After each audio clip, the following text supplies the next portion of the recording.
Et sa raison d'être sur la notion de fonction vient du fait qu'on a été de nombreux linguistes dans le laboratoire à dire on utilise la notion de fonction, mais en fonction de nos sous-disciplines, on ne lui attribue pas la même définition.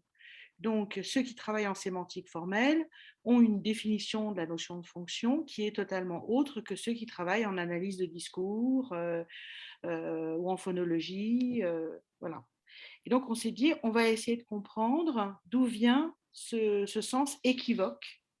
Et pour ce faire, eh bien, on va déjà retracer l'histoire de la notion. Et donc, c'est pour ça que tu commences, Marc, et qu'après, on aura 2 séances qui seront tenues par des médiévistes, hein, de façon à voir comment elle a transité du domaine de la grammaire vers la logique pour le Moyen-Âge et comment elle a continué en fait à progresser. Et notre deuxième piste, c'est de se dire que si elle est si équivoque, c'est aussi parce qu'elle s'est chargée du contenu définitoire qu'elle a acquis dans d'autres disciplines, en particulier en biologie. Donc, on aura une séance euh, euh, je ne sais pas s'il est là, Claude. Enfin bon, bon. Et puis aussi l'apport de la sociologie. Et donc, on aura une séance faite par Emmanuel Lazega. Euh, et on aura bien évidemment aussi l'intervention de sémanticiens formels et une séance aussi sur comment on utilise la notion de fonction en psycholinguistique. Voilà. Le but qu'on poursuit après, c'est bien évidemment d'amener des gens à travailler avec nous et après de faire une publication où on essaiera vraiment de dégager les différents chemins, les différents emprunts qu'a pris le concept de fonction. Voilà. Enfin, comment il est devenu concept en se chargeant de l'héritage d'autres disciplines et comment il a transité de discipline en discipline euh, au cours des siècles. Alors, je vais te donner la parole, à moins que tu aies une question, Marc. Non, non, j'enregistre. J'aurais dû réfléchir à ce que tu viens de dire plus profondément parce que du coup, ma communication risque un peu d'être décevante en partie. Mais vous allez voir pourquoi. Et c'est un travail qui commence, Marc. Hmm. Tu vois ce que je veux dire? Donc, toi, c'est baptême du feu. Et après, comme on va travailler ensemble, Entendu. tu auras encore la possibilité d'interagir. Mais là, on va partir d'assez loin. Oui. On va partir d'assez loin et puis en plus, c'est d'autant plus compliqué que je dois parler de quelque chose qui n'existe pas, hein, puisque c'est un lieu commun que la grammaire antique ne comporte pas le concept ou la notion grammaticale de fonction. Et tu parles de notion, vue de l'Antiquité, ce serait plutôt un concept, hein, mais la chose se discute. Et donc, il s'agit d'expliquer pourquoi cette notion n'apparaît pas dans la grammaire antique, ce qui est toujours un petit peu compliqué. Alors, ce lieu commun repose sur des éléments assez consistants qui tiennent au périmètre de la grammaire dans l'Antiquité, et donc je vais faire une sorte de détour préliminaire pour rappeler ce qu'est le périmètre de la grammaire dans l'Antiquité, pour que l'on comprenne bien pourquoi au moins, sinon la notion de fonction, mais au moins des fonctions qui étaient utilisées dans d'autres domaines de l'analyse du langage dans l'Antiquité ne se trouvent pas dans la grammaire. Alors, je rappelle tout d'abord qu'il y a dans l'Antiquité plusieurs domaines d'analyse du langage, dans l'Antiquité classique. Les anciens eux-mêmes ont très tôt distingué 3 domaines tout à fait distincts, la grammaire, la dialectique et la rhétorique. ce sont des domaines qui sont parfaitement isolés et identifiés les uns des autres dès l'Antiquité. Même dès l'Antiquité grecque, même au IVe siècle, la distinction est faite très clairement au IVe siècle avant notre ère. Alors ça a posé toutes sortes de problèmes de frontières, de délimitation des domaines, chacun comme d'habitude tirant la couverture à soi. Donc on a des problèmes de conflits de frontières qui se posent et donc c'est assez compliqué. Mais pour le dire en très gros, s'agissant de la grammaire, en tout cas, elle s'est constituée en Grèce donc à partir de l'enseignement de la lecture à la charnière des 5e, 4e siècles avant notre ère comme science des lettres, comme son nom l'indique, hein, grammatiquée. On sait que l'écriture grecque ne connaît pas à cette fonction non seulement de ponctuation, mais même de séparation de mots. Donc une ligne d'écriture est une succession de lettres dans laquelle aucun regroupement n'est d'abord possible. Et donc le problème de la lecture, c'est d'abord un problème de découpage. Il s'agit de découper dans une succession ininterrompue de lettres. Donc, il faut d'abord découper la syllabe où se réalise le son, puis découper une unité plus étendue où se réalise un sens partiel, puis découper une plus grande unité où se réalise un sens complet. C'est un schéma d'analyse qui est évoqué dans le Cratyle, où on a donc la succession lettres, syllabes, mots, dissociés originellement en nom et verbe, et enfin énoncé.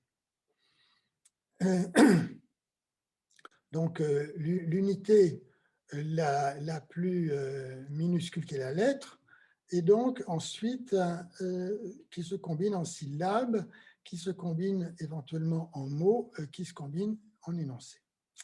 Alors cet état primitif de la grammaire comme science du découpage a évolué ensuite profondément en raison de la fondation de la bibliothèque d'Alexandrie, ce qui n'a absolument rien à voir, mais qui a été un événement considérable dans la définition même du domaine grammatical.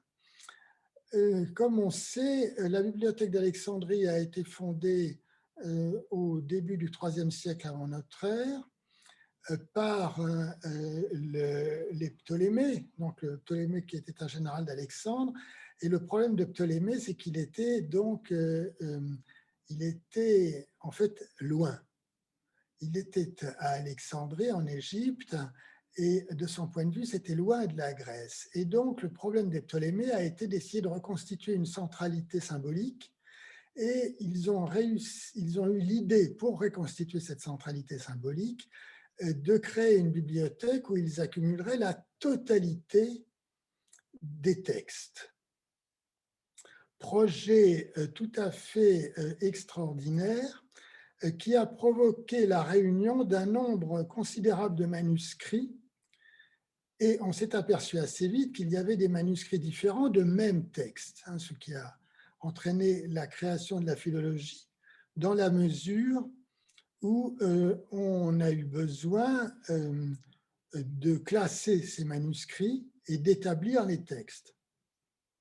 Donc il y a eu la constitution d'un très grand travail philologique en même temps que l'élaboration progressive des instruments intellectuels nécessaires à ce classement, à ce travail sur les textes. C'est-à-dire qu'en fait, on a eu besoin de procédures de décision pour établir la lettre des textes qui étaient souvent transmis avec toutes sortes de variantes ou de fautes.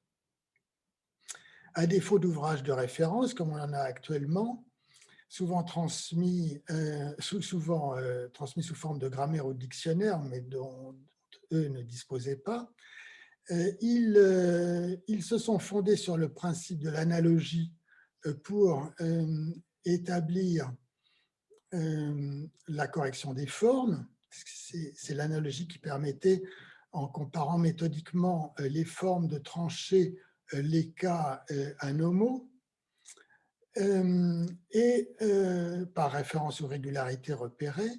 Et l'ensemble de ce travail a pris la forme de recueils de termes dialectaux, de termes poétiques, de termes sortis de l'usage, de monographies sur la langue de tel ou tel auteur, de difficultés particulières, toutes sortes de commentaires stylistiques, de mise au point de méthodes d'édition, un énorme travail en fait qui s'est accompli tout au long des 3e et 2e siècles et qui concerne non plus du tout la grammaire, mais la philologie, les philologues. Donc, à l'origine, l'enseignement grammatical et l'activité philologique sont complètement distincts. L'objet de l'un, c'est d'apprendre à lire, à écrire. L'objet de l'autre, c'est d'établir et de conserver des textes. Le problème, c'est qu'il y avait une interférence importante entre ces deux disciplines dans la mesure où l'enseignement grammatical se pratiquait lui-même à partir de textes, et notamment du texte homérique. Le maître enseignait à mettre correctement l'accent dans la lecture, il expliquait les tournures difficiles, les tournures poétiques, il racontait les différents mythes, etc. Et donc, il apprenait en fait à entrer dans un texte. Donc, les grammairiens étaient, par leur pratique, les plus aptes à accomplir le travail philologique. Et du coup, en réalité, les deux disciplines se sont trouvées confluées, en quelque sorte, parce que ce sont les mêmes personnes qui ont fait les deux types de travaux. Et en plus, face aux observations accumulées par les philologues alexandrins, l'idée s'est dégagée à la fin du IIe siècle et au début du Ier de mettre au point des règles générales indépendantes des emplois particuliers qu'on trouvait dans les textes, mais susceptibles de rendre compte de ces emplois particuliers. Donc en fait, il s'agissait de mettre à jour les propriétés communes et invariables de la langue, en un mot, ses aspects systématiques. En plus, poussant encore au 1er siècle avant notre ère, les grammairiens se sont interrogés sur les fondements du système, sur ce qui autorisait à dire en quoi une forme était correcte ou ne l'était pas. Ils se sont alors interrogés sur les critères mêmes de la correction, sur l'analogie bien sûr, mais aussi sur d'autres critères possibles. C'est le thème de très nombreuses études qui sont attestées au 1er siècle avant notre ère. Donc, on est passé ainsi progressivement à cette époque d'une conception de la grammaire comme compétence en matière de texte à une conception de la grammaire comme système de la langue, à l'intersection des concepts de correction, de langue et de système. Ces liens permettent d'esquisser le cadre originel des premiers traités de grammaire, dont nous avons une idée grâce au résumé de Cointilien au livre 1 de l'institution oratoire et au plan parallèle du Contre les grammairiens de Sextus Empiricus, qui est plus tardif. Mais tous les deux, alors que les deux auteurs n'ont aucun lien, tous les deux, en fait, font état, quand ils parlent de la grammaire, d'un schéma qui paraît bien être le schéma d'origine de ces premières grammaires qui datent du 1er siècle avant notre ère. L'objet de ces grammaires, c'est d'abord de dégager les éléments qui constituent la langue avec leurs variations formelles, puis de traiter des problèmes de correction. Donc deux grandes parties, les éléments et la correction, les éléments de la langue et ensuite la correction. D'où une première partie sur ces éléments, avec successivement les lettres, les syllabes, les mots répartis en catégories, et une deuxième partie sur la correction, c'est-à-dire sur les critères qui permettent de l'établir, les différents critères de correction, et d'autre part, une sorte de description en creux avec les fautes contre la correction, une analyse des différentes fautes. Ce schéma de base est absolument essentiel parce que les grammaires postérieures dans l'Antiquité vont bien sûr évoluer et leur plan va se diversifier, Mais jusqu'au 5e siècle de notre ère, c'est-à-dire pratiquement jusqu'à la fin de l'Antiquité, ces grammaires vont rester marquées par cette double préoccupation. Les formes d'une part et leurs différentes variations, la correction d'autre part, et là aussi ces différentes variations. On arrive là très près de notre sujet, dont je parais m'être écarté, alors qu'en réalité, j'y suis presque. Les grammaires, donc oui, si l'on examine la grammaire latine de Donas, qui date du IVe siècle de notre ère, et qui a la réputation d'être une sorte d'aboutissement de la grammaire scolaire latine dans l'Antiquité, la partie réservée aux parties du discours est organisée comme la revue de chacune de ces parties, donc il y a toutes les parties les unes après les autres, le nom, le pronom, le verbe, l'adverbe, le participe, etc.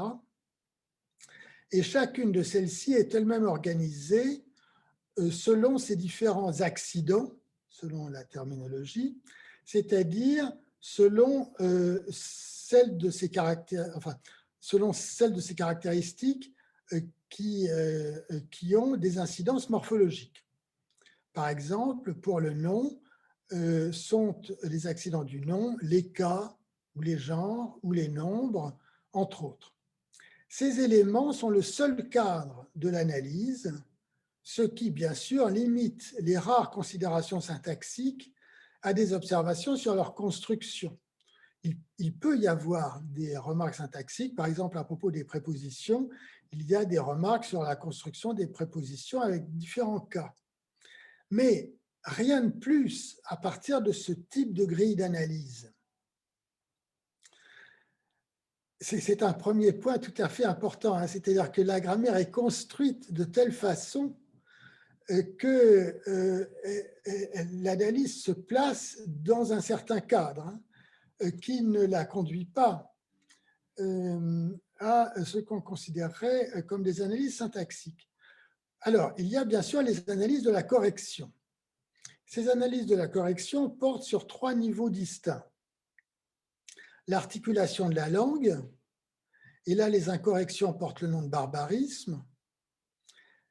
La combinaison des éléments, et là les incorrections portent le nom de solécisme. Alors il y en a encore une troisième à propos de la propriété des termes, mais là ça pose des problèmes particuliers que je laisse de côté ici. Alors ces analyses, et en particulier celles qui portent sur le solécisme, se sont développées selon un schéma d'analyse extrêmement prisé dans toute l'Antiquité et qui consiste à poser que dans un ensemble constitué d'éléments discrets, toute modification ne peut procéder que de 4 opérations. Ça vient soit d'une addition, l'addition d'un élément, soit de sa soustraction, soit d'une permutation d'éléments, soit d'une substitution d'éléments. Donc, si on a un ensemble ABC, tout ce qui va pouvoir être incorrect, pourrait-on dire, ou déviant, différent par rapport à cet ensemble ABC, ce sera soit par addition avec un élément supplémentaire, ABCD, soit un ensemble du type AB avec un élément en moins, par soustraction, soit par permutation, on passera de ABC à ACB, soit par substitution, si à l'un des éléments, on en substitue un autre, et si par exemple, au lieu d'avoir ABC, on se retrouve avec ABD, avec la substitution de D à C. Alors, c'est un schéma que l'on trouve dans toutes sortes d'analyses, dans toutes sortes de domaines d'analyse dans l'Antiquité, les plus variés, et à toutes les époques.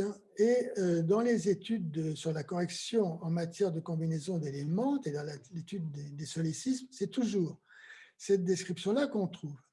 Le problème, c'est que la substitution s'est progressivement imposée comme étant le critère majeur et le critère, dans le fond, le plus simple pour rendre compte d'une faute dans la combinaison des éléments.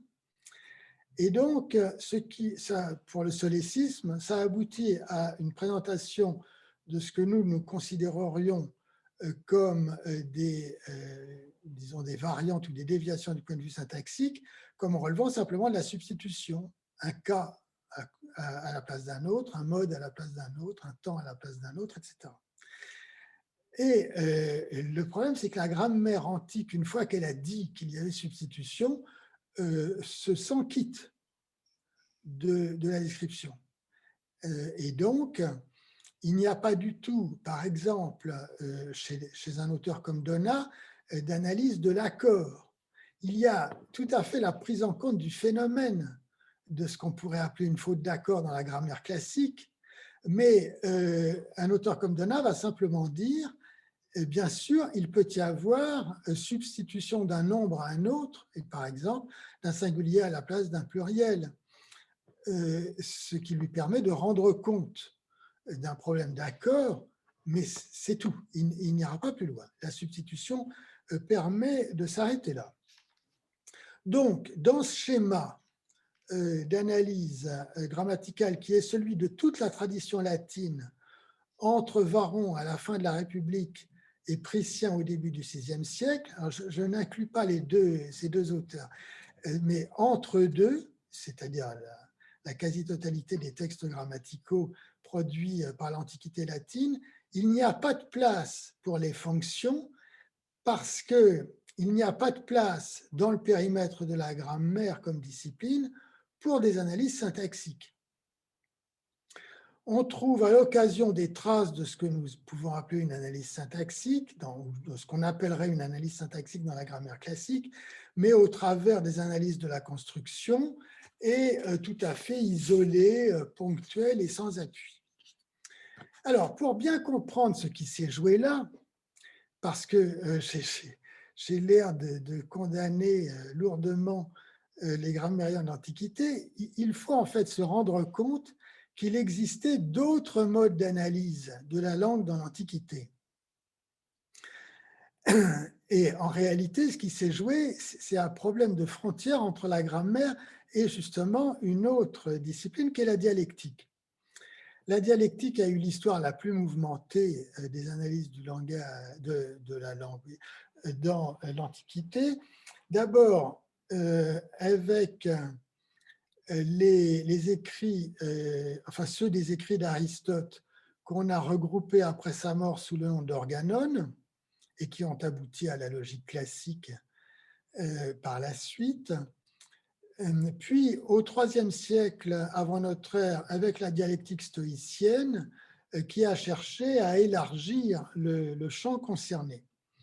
Dans les deux cas, et même si c'est pour des raisons différentes, l'analyse part de l'énoncé et non pas de ses constituants. Cette différence me paraît essentielle. C'est dans le cadre d'une analyse de l'énoncé qu'Aristote met en place la distinction entre le sujet et le prédicat, c'est-à-dire qu'il dégage des fonctions constitutives de l'énoncé indépendamment des parties du discours qui les occupent. Chez les stoïciens qui n'accordent pas au sujet la même place qu'Aristote, le problème de cette orientation générale est néanmoins le même. Il s'agit de partir de l'énoncé, pas des parties du discours qui relèvent de la grammaire. Dans les deux cas, le point de vue est complètement différent de celui des grammairiens. Aristote vise à rendre compte de la structure de l'argument dans l'analyse du raisonnement. Les stoïciens, eux, visent sans doute à rendre compte de la structure du sens. Et dans les deux cas, ils partent de l'énoncé pour éventuellement en examiner les constituants, mais dans un mouvement du haut vers le bas, alors que les grammairiens vont du bas vers le haut, des unités vers la structure qui en procède. Toujours pour la même raison, c'est qu'ils pèsent toujours sur la grammaire dans l'Antiquité, jusqu'en fait très tard, toujours, et en fait pour toute l'Antiquité, ce problème initial qu'à l'origine la grammaire est ce qui rend compte de la lecture, c'est-à-dire de cette prise en compte progressive de la ligne d'écriture et des combinaisons qui y apparaissent. Donc c'est le premier point sur lequel je voulais insister pour expliquer pourquoi dans la tradition grammaticale antique, il n'y a effectivement pas de fonction pour la raison qu'il n'y a pas d'analyse syntaxique dans dans l'immense majorité des textes. Alors, cela étant, il y a un deuxième point, parce qu'il y a tout de même eu le développement d'une analyse syntaxique chez les grammairiens, même si elle a touché un nombre d'acteurs beaucoup plus limité dans la grammaire antique. Cette analyse s'est développée d'abord dans le domaine grec, chez des grammairiens alexandrins tardifs, et notamment chez un certain Apollonius d'Iscole au IIe siècle de notre ère, qui est l'auteur d'une très importante syntaxe qui nous est parvenue presque intacte. Et puis dans le domaine latin, avec le grammairien Priscien, qui lui a enseigné bien plus tard, au début du VIe siècle à Constantinople, et qui s'est inspiré des travaux de l'Apollonius en question pour écrire un traité qui est la plus volumineuse grammaire latine éditée dans l'Antiquité. C'est un texte majeur, donc extrêmement tardif, puisque c'est un texte qui a été publié en 527 à Constantinople, donc on est au début du règne de Justinien. L'Empire d'Occident n'existe plus depuis un certain temps. On est dans une société de type plutôt pré-byzantine, mais il est professeur de grammaire, il a une chaire de grammaire latine à Constantinople où le latin est battu en brèche, mais reste une langue extrêmement importante puisque c'est la langue de l'administration et de l'armée.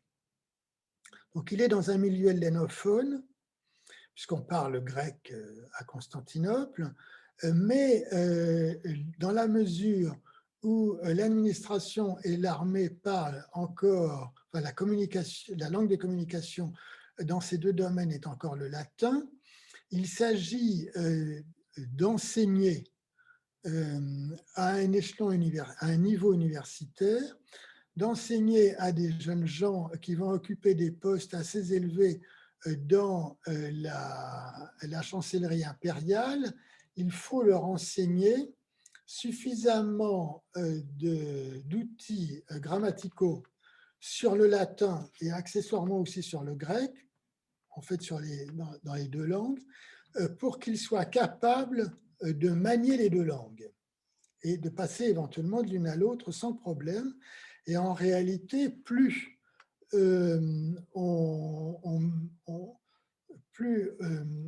on est capable en matière de bilinguisme, plus en fait on occupe une position élevée à l'intérieur de la structure dans la chancellerie impériale.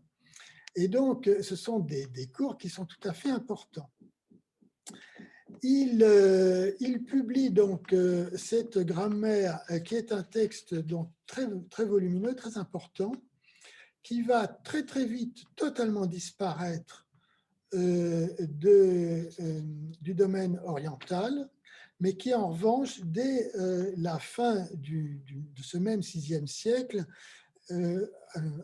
arrive dans le sud de l'Italie et va se répandre ensuite, sans doute d'abord assez lentement, puis de plus en plus intensément, dans la totalité du monde occidental. C'est un texte dont on n'imagine plus aujourd'hui, c'est curieux, là. C'est un texte qui a totalement disparu, bien sûr, de la mémoire collective, alors que c'est sans doute l'un des textes occidentaux qui auront eu le plus d'importance. Hein, parce que, en réalité, entre le VIe siècle et pratiquement le XVIIe, XVIIIe, on ne peut pas faire de latin sans passer par la grammaire de Priscien. C'est un texte absolument fondamental. Dans un premier temps, considéré comme trop difficile, donc on se contentait de le conserver en espérant des jours meilleurs, mais à partir en fait du XIe, XIIe siècle, ça devient le texte majeur de référence en matière de grammaire latine qui va le rester jusqu'au XVIe, XVIIe. À l'époque, il sera combattu, puis on fabriquera autre chose, en grande partie d'ailleurs à partir de ce texte ou contre ce texte, en réaction à ce texte, puis il va disparaître. Pour donner une idée de l'importance de ce texte dans l'Europe médiévale, souvent les textes latins, on a quelques manuscrits quand on en a une dizaine, on est bien content. Il faut savoir que des textes de la grammaire de Prussien, on en a plus de 800 des manuscrits. Ce qui veut dire qu'en fait, elle était absolument partout. Elle était partout. Et donc, c'est vraiment le texte de référence, un texte absolument essentiel et par lequel a transité en fait ce qu'il y avait de plus élaboré en matière de grammaire antique. Alors,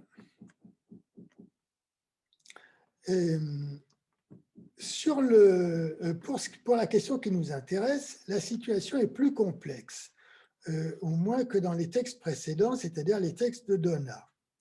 Sur le fond, alors le texte n'est pas fabriqué de la même façon. La grammaire de Prussien est la première, en fait, qui obéisse à une tripartition qui ensuite a eu un large succès, avec en gros 3 parties, une phonétique, une morphologie, une syntaxe. En gros. Pour ce qui est de l'analyse syntaxique, c'est toujours une analyse qui est fondée sur l'examen des parties du discours. Donc on part en fait des mêmes éléments, c'est-à-dire de l'étude des formes, et par conséquent le schéma de base de l'analyse est le même. C'est l'étude des formes en tant qu'elles sont porteuses de sens partiels et qu'elles se combinent pour aboutir à un sens complet dans l'énoncé. Donc, on part bien des unités, pas de l'ensemble, et il s'agit de savoir comment un nom, un verbe, un pronom se combinent avec d'autres unités pour parvenir à former un énoncé.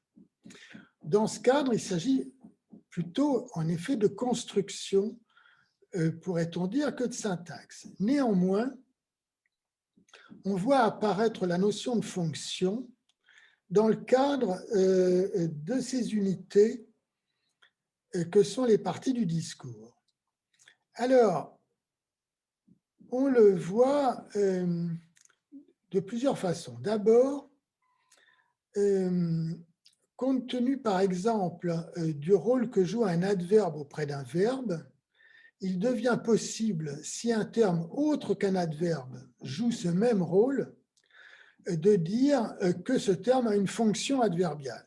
C'est ce qu'on va voir au début, et c'est la première apparition, même, pourrait-on dire, du terme de fonction, comme on va le voir. C'est une première étape tout à fait explicite. Et cette étape, à vrai dire, est peut-être elle-même une séquelle lointaine des analyses fondées sur la notion de substitution, dans la mesure où dire qu'une forme en remplace une autre et joue son rôle n'est pas très loin de dire, effectivement, enfin dire d'une forme qu'elle en remplace une autre n'est pas très loin de dire qu'elle remplit son rôle. Et donc, dans ce cadre, la notion de fonction apparaît, mais elle reste très proche de celle de fonctionnement. Et on va voir que dans la traduction de ces textes, parler de fonction est quelquefois un peu problématique, enfin, entre le fonctionnement et la fonction. Les deux sont assez voisins.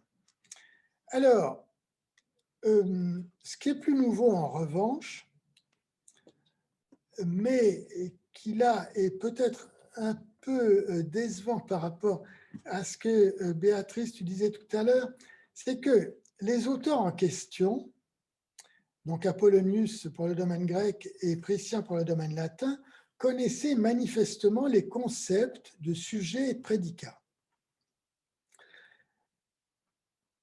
Non pas comme fonction, mais enfin, ils les connaissaient. Ils ne les désignaient pas comme fonction, mais manifestement, je vais vous en montrer des exemples, ils savaient ce que c'était.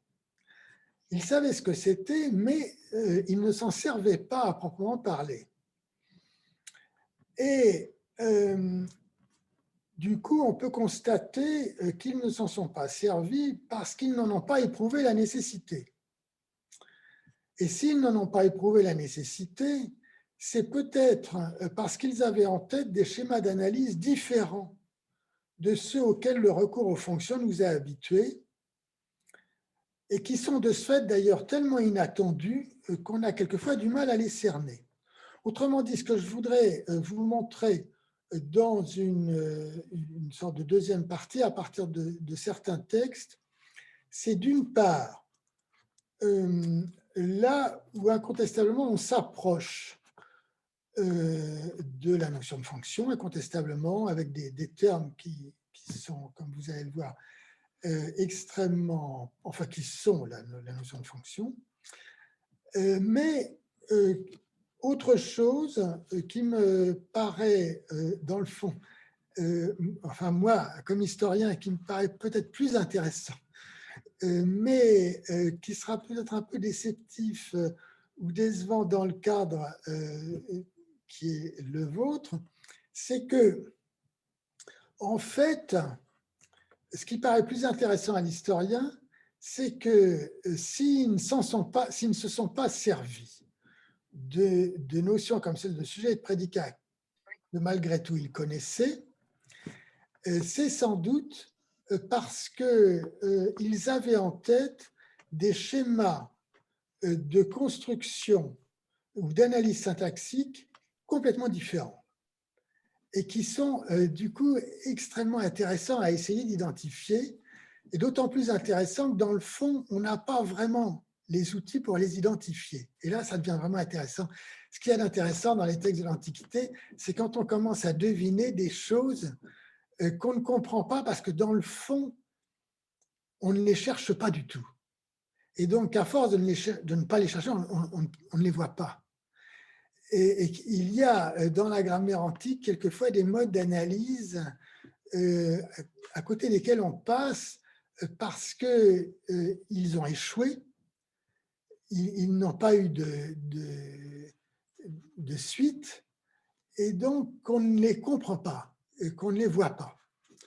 Et c'est un peu ce que je voudrais qu'on voit, c'est-à-dire il y a bien sûr des éléments de fonction pas terribles, comme on va le voir, et puis il y en a d'autres, mais dont ils ne se servent pas parce qu'ils ont quelque chose d'autre en tête. Alors, on va donc voir les textes que j'avais envoyés à Béatrice, si on peut les présenter à l'écran. Voilà. Alors, les tout premiers textes qu'on va voir, ce sont... Alors, est-ce que je peux... ah oui, mais alors moi, je ne peux pas... Oui, il n'y a que toi qui puisse faire la... oui, bah, très bien, bon, on va rester comme ça. Alors, sur la première page, donc, on a des exemples du verbe fungi chez Priscien, qui est en fait, c'était tentant, hein, c'est le verbe d'où dérive étymologiquement le mot même de fonction. Ça veut dire en gros accomplir, d'où servir en fait, et ça se trouve surtout dans des tournures qu'on va trouver chez Priscien, où on voit, vous voyez la première citation, pronomina enim primae et secundae personae ideo maxime accipiuntur ut loco propriorum fungantur nominum cum verbis earundem personarum ut ego ambulo tu ambulas. Les mots soulignés en rouge, hein, c'est tout simplement parce que le correcteur considère que c'est vraiment pas du français, ce en quoi il a tout à fait raison, mais ça n'a aucune autre fonction. Hein. Et donc, les pronoms de première et deuxième personne sont surtout employés, ideo maxime accipiuntur, donc sont surtout employés alors donc, ut loco propriorum fungantur nominum, cum verbis earundem personarum, pour alors, loco propriorum fungantur nominum, donc en fait pour occuper la fonction des noms propres avec des verbes des mêmes personnes. Alors, c'est une idée très fréquente dans l'Antiquité latine, dans l'Antiquité en général d'ailleurs, que les pronoms remplacent des noms propres. Et ensuite, ils se donnent beaucoup de mal quand ça n'est pas le cas pour expliquer pourquoi. Et donc, la formule qu'il emploie, c'est loco propriorum fungantur nominum, donc les pronoms, on peut dire, remplissent un rôle, fungantur, hein, à la place des noms propres. Et de même, dans la seconde citation, qui est encore plus caractéristique, adverbia quoque feruntur ad ignotos affectus vel per qualitatem, cum dicimus qualiter legit, rendantesque ei adverbium, quod adjectivi vice fungitur verbo, respondemus bene rhetoricae sapienter. Donc les adverbes, de leur côté, se rapportent aux dispositions du procès qui ne sont pas connues. Par exemple, du point de vue de la qualité, quand on demande qualiter legit, comment lit-il à haute voix, hein, à quoi on répond par un adverbe, donc redantesque ei adverbium, hein, donc un adverbe, quod adjectivi vice fungitur verbo, qui remplit le rôle, la fonction d'un adjectif verbo par rapport à un verbe. Hein. Bene rhetoricae sapienti, bien éloquemment, savamment. Si tu peux, Béatrice, lever un peu le texte, parce que moi, je ne peux pas y toucher. Voilà, très bien. Merci beaucoup. On va avoir exactement la même chose, en fait, dans les citations suivantes. Donc, participium autem comparationem habere non potest. Le participe ne peut avoir de degré de comparaison cum loco verbi fungatur, quand il a une fonction verbale. Et alors c'est là, si vous voulez, donc quod comparatione penitus caret quantum soit ok, parce que le verbe est absolument dépourvu de degré de comparaison, au moins morphologiquement.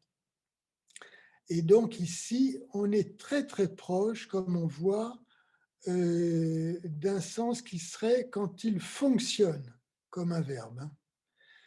C'est ici, on est réellement dans ce qui est sans doute l'origine de la notion de fonction dans la grammaire antique, c'est-à-dire le fonctionnement.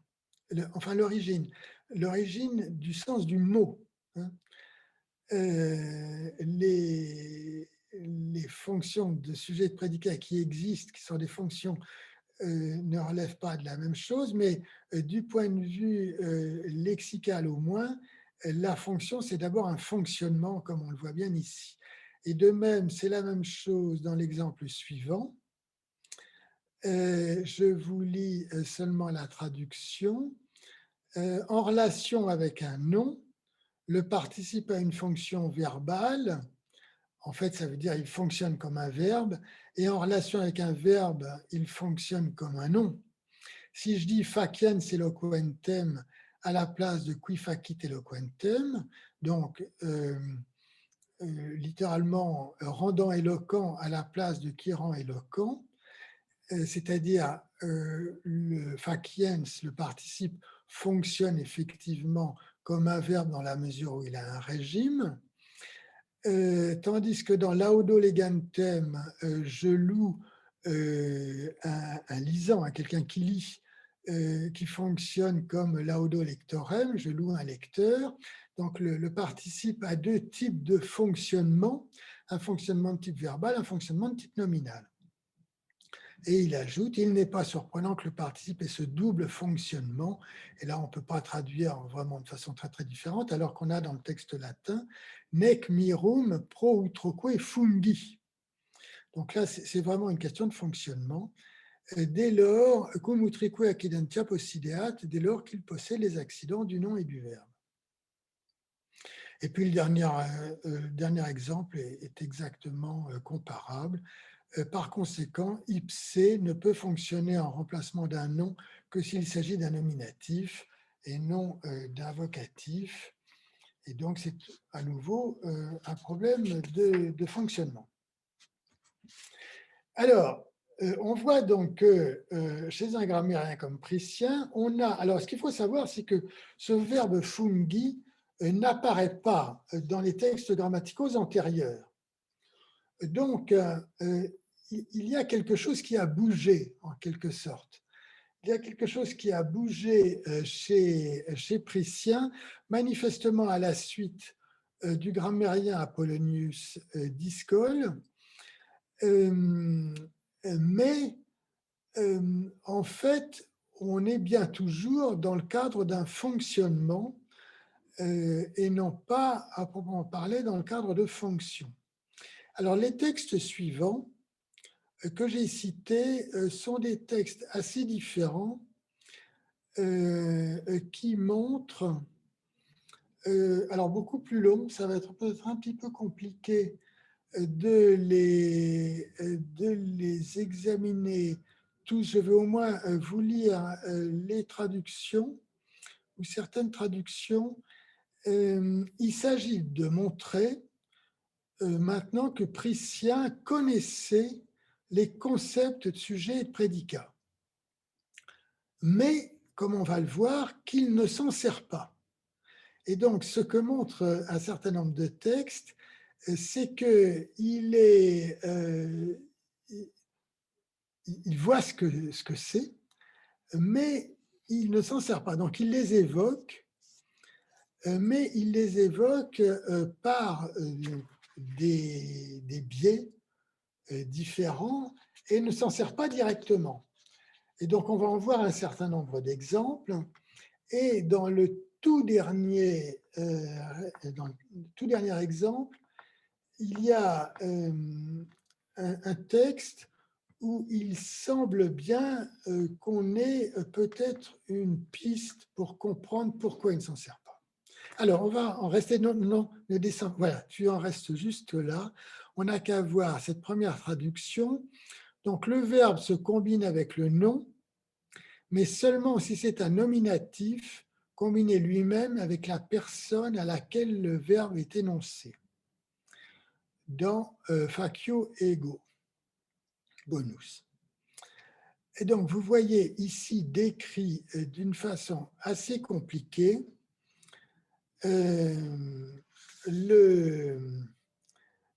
alors on peut continuer, mais en fait, tout est dit dès le début. Ensuite, ils se donnent beaucoup de mal pour expliquer d'ailleurs des choses extrêmement intéressantes dans le fond sur le participe. Mais pour ce qui nous concerne, tout est dit. Donc, en fait, il s'agit je vous le contextualise un tout petit peu, il s'agit d'expliquer en quoi le participe est la transposition de construction verbale, ce qui en soi ne présente pas de difficulté. Alors, plusieurs types en sont envisagés, et dans le passage qui nous concerne, Priscien annonce qu'il va rendre compte des raisons qui légitiment l'existence même du participe. Et il décrit d'abord la construction du verbe en indiquant que le verbe est adjoint, il emploie le mot adjungitur, à un nom. C'est une des nombreuses évocations de la relation, bien sûr, entre le verbe et ce qu'on appellera par la suite le sujet. Et cette relation est décrite ici en termes morphologiques. Le nom doit être nominatif et en termes sémantiques, le nom doit représenter la même personne que le verbe.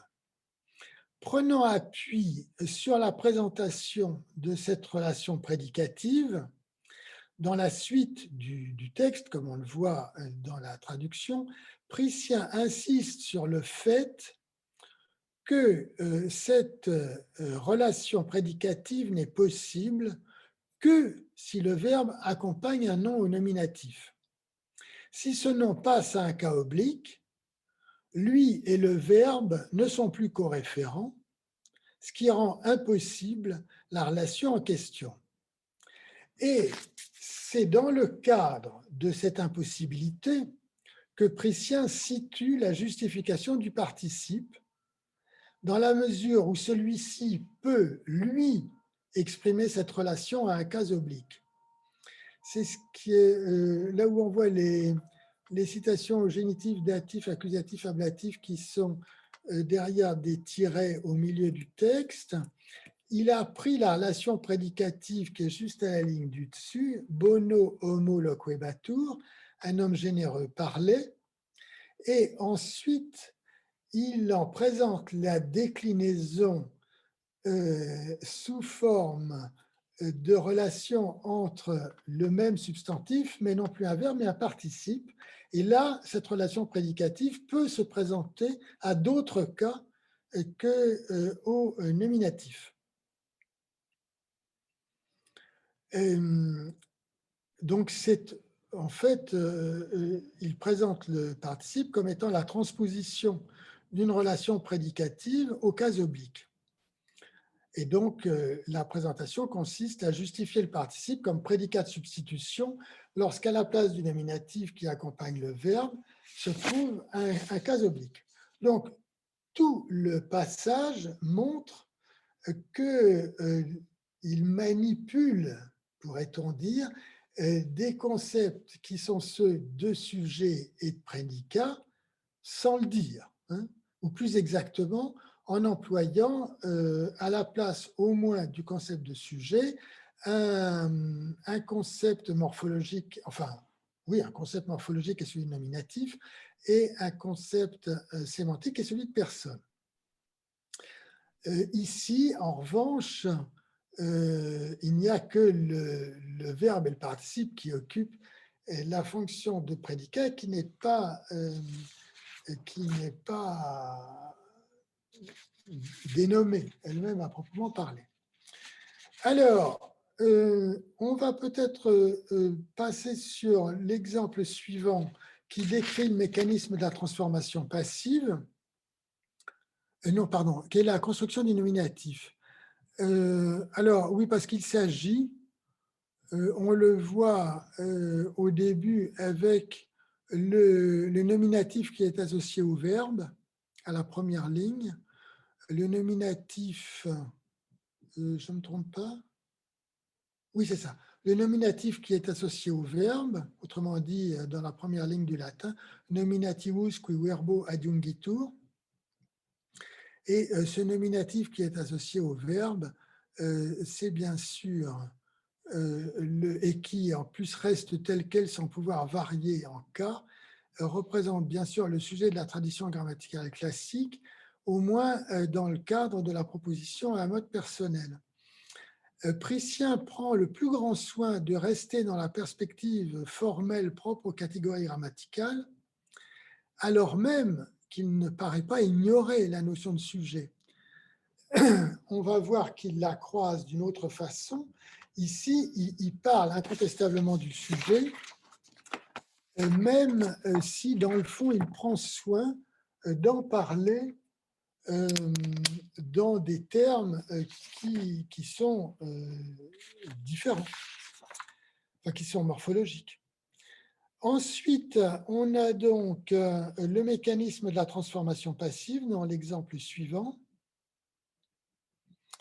Donc, tous les autres verbes du fait, comme nous l'avons dit plus haut, qu'ils établissent transitivement une action à partir d'un nominatif vers des humains, se construisent avec l'accusatif, cependant que la personne qui exerce l'action et celle qui la subit sont l'une et l'autre supposées par le verbe. Et là, j'ai rajouté à nouveau le texte latin qui est traduit là, cum utraque supponatur persona tam agentis quam patientis, hein, cependant que la personne qui exerce l'action, persona agentis, et celle qu'il a subie, quam patientis, sont l'une et l'autre supposées par le verbe supponatur. De fait, celui qui subit l'action, sont supposés par le verbe, ça veut dire peuvent être contenus par le verbe à lui seul. C'est tout simplement l'idée qu'aux deux premières personnes verbales en latin, bien sûr, la forme à elle seule peut contenir le sujet, dirait-on aujourd'hui. Donc, quand on dit ambulo, je me promène. Et donc, la forme de celui qui exerce l'action pour l'actif et qui la subit pour le passif sont l'une et l'autre supponatur, sont supposées par le verbe. J'insiste d'autant plus sur ce terme qu'on y voit ce qui va être le suppositum, bien sûr, de la période médiévale. De fait, poursuit Prétien, celui qui subit l'action lorsque la signification est passive fait passer l'accusatif qui le concernait quand le verbe était employé à l'actif en un nominatif associé au passif, nominatif qui s'entend dans le verbe lui-même, comme nous l'avons souvent dit, même s'il n'est pas présent à côté de lui, cependant qu'il fait passer à l'ablatif le nominatif correspondant à celui qui exerce l'action. C'est le mécanisme de la transformation passive. Donc il y a une manipulation, à mon avis, très claire de la fonction de sujet, même si elle n'est pas désignée comme telle, avec néanmoins la formule supponatur qui est là tout à fait intéressante.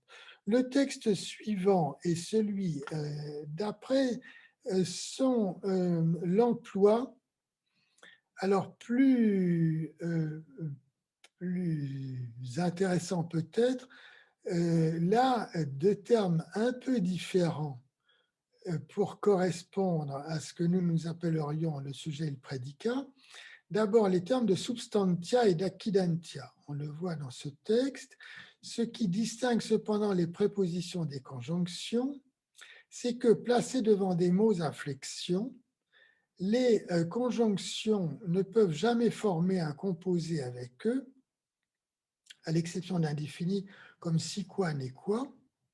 Quant aux prépositions, même si elles sont employées quand il y a transition d'une personne à une autre, en position détachée, c'est-à-dire quand elles sont juxtaposées, c'est un peu de la terminologie grammaticale spécifique pour désigner ce que nous appelons des prépositions, dans la mesure où ils donnaient le même nom au préfixe. Donc, ils se donnent beaucoup de mal pour expliquer ici que ce sont des prépositions en position détachée. Donc, elles ne conjoignent pas, les prépositions, elles ne conjoignent pas deux substances avec un accident unique, ce qui est le propre de la conjonction, comme dans ego et tu facimus, où on a donc deux substances, ego et tu, avec un accident unique, facimus. Et ensuite, il continue, ou deux accidents avec une substance unique, comme scribit et legit homo, où on a deux accidents, scribit et legit, avec une substance unique qui est homo. Donc, ici, l'opposition de la substance et de l'accident constitue une référence manifeste, quoique, sinon implicite, du moins pas formulée de la façon la plus limpide, à la structure sujet-prédicat. Et on le retrouve dans l'exemple suivant, où on retrouve les termes de substantia et d'essentia dans le texte suivant. Les explétives, il s'agit de conjonctions explétives, sont vero, autem, quidem, etc. Et d'une manière générale, on donne ce nom à toutes les conjonctions qui sont employées pour l'ornement ou le maître, sans aucune nécessité sémantique. C'est leur idée, c'est que les explétives ne véhiculent pas de sens propre, pourrait-on dire, de sens particulier. Cela étant, on retrouve toutes ces conjonctions dans d'autres catégories. Par exemple, si je dis aeneas vero et pius et fortis fuit, il y a une explétive parce que même si on enlève vero, le sens demeure absolument sans changement. Aîné était pieux et courageux.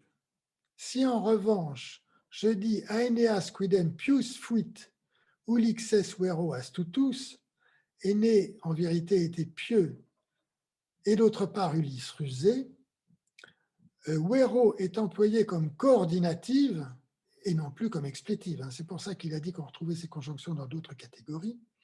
Parce que vero, dans ce cas, ce vero signifie que dans les deux cas, on a la combinaison d'une opinion, sententia, et d'une substance, sententia cum substantia. C'est là qu'on est peut-être le plus proche, du point de vue du vocabulaire, de quelque chose qui ressemblerait à une dénomination franche du prédicat et du sujet, dans la mesure où dans l'assertion considérée, le second membre, ulixes astutus, tout comme le premier, Aeneas pius fuit, comporte un sujet et un prédicat, et vero marque cette identité de structure en mettant ces deux membres sur le même plan par sa valeur coordinative. Donc, la distinction du sujet et du prédicat est manifestement connue. Il y a à chaque fois une substance qui est dans un cas Aeneas, dans l'autre Ulixes, et une sententia, pius fuit et astutus. Mais donc les concepts sont connus, à l'occasion évoqués, semble-t-il, comme une évidence, mais leur emploi est sinon sans objet, du moins extrêmement marginal, avec une absence de vocabulaire spécifique. Donc, la conclusion un peu à laquelle on arrive, c'est qu'ils ne s'en servent pas de ces fonctions, à proprement parler. Ils ne s'en servent pas alors même qu'ils les connaissent. Et donc, vraisemblablement parce qu'ils n'en voient pas l'utilité. Ce qui est assez surprenant. Alors, je vais proposer pour terminer une hypothèse à partir d'un texte extrêmement étrange qui est la toute dernière citation, qui est vraiment très curieuse. Je vous lis la traduction. Quant aux formes du verbe être associées au possessif, elles renvoient au possesseur, comme tu sum filius, littéralement je suis ton fils, meus est pater, tu es mon père, sus est ilius servus, littéralement il est son esclave. Je dis littéralement, la formule est un peu, c'est du latin tardif, sus est ilius servus, mais c'est du latin quand même. Et les traductions proposées, c'est de toi que je suis le fils, vous comprendrez pourquoi ces traductions proposées après, mais le sens est le même. Mais, ajoute Précien, il n'est pas possible que le possesseur et le possédé soient compris intransitivement dans une seule et même personne à la fois, à moins qu'on ne dise par figure meus ego sum et servus et dominus, je suis à la fois mon esclave et mon maître. Et autre chose de ce genre dont il considère que ce sont des figures. Donc, on le met de côté. Alors, je voudrais m'attarder sur la formule initiale. Quant aux formes du verbe être associées au possessif, elle renvoie au possesseur comme dans tous sum filius. Tous sum filius, ça veut bien dire je suis ton fils. Donc, je suis, c'est la forme du verbe être associée à un possessif, mais c'est le sum, la forme du verbe être, et la forme du verbe être, en l'occurrence, renvoie, selon notre analyse, au possédé, puisque le fils de toi, c'est toi le possesseur. D'accord? Autrement dit, dans un exemple du type tu sum filius, on s'attendrait à ce que Priscien écrive que la forme, que la personne verbale, donc le je, hein, correspond au possédé, le fils, et non au possesseur, qui est toi. On est bien d'accord sur ce point. Hein. La suite va en découler. Il y a un possesseur et un possédé. Hein. Quand il y a un possessif, ils insistent beaucoup là-dessus. S'il y a un possessif, c'est qu'il y a un possesseur et un possédé. Dans